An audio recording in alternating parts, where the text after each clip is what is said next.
Copy, sir. Copy, copy. Um, Sir, to help organize, manage, and ensure smooth operation of events, enforce rules, maintain fair play, and then assist the event leader when needed.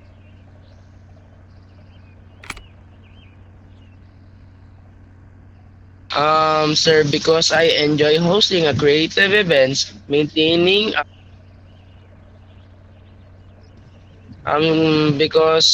I enjoy hosting and creative events, maintaining a fun and fair atmosphere, and contributing to the community by making events engaging, enjoyable.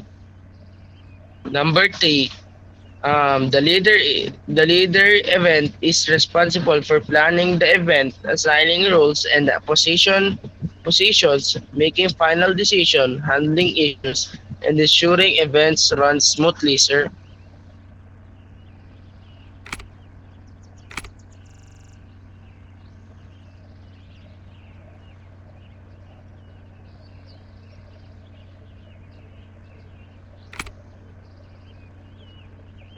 Um,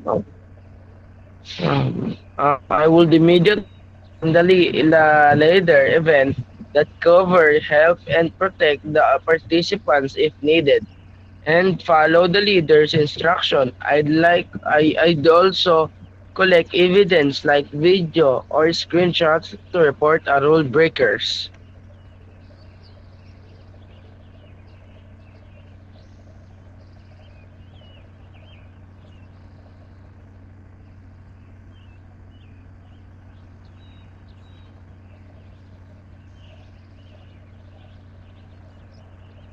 Oh.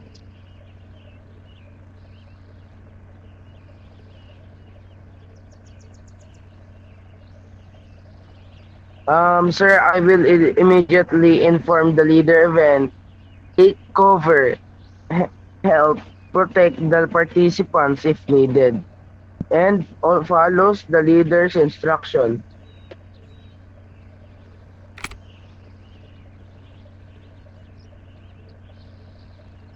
Number five, sir, I will record the incident, report it to the event leaders or admins, and ensure the players dealt with according to the rules of maintain fairness.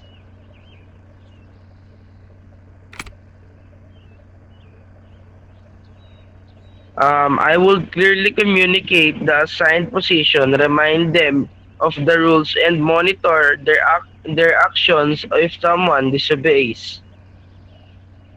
I will report it to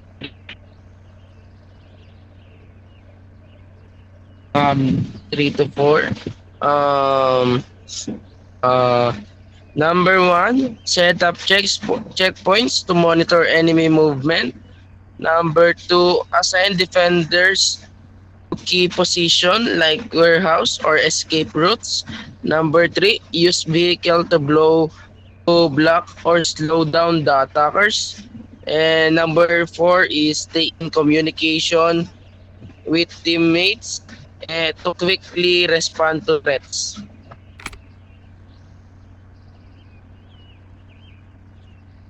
Um, no eating during an event is usually not allowed as it gives an unfairness advantage unless server rules state otherwise.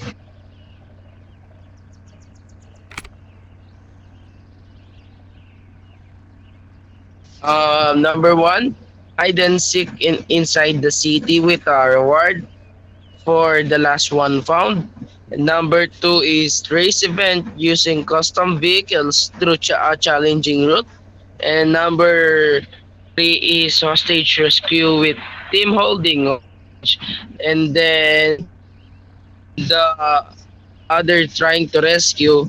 And the fourth one is team deathmatch is close arena with fixed weapons and gear. Um, I'm a responsible and active player, and I want to help improve the event experience for everyone. I'm ready to learn and work with the team.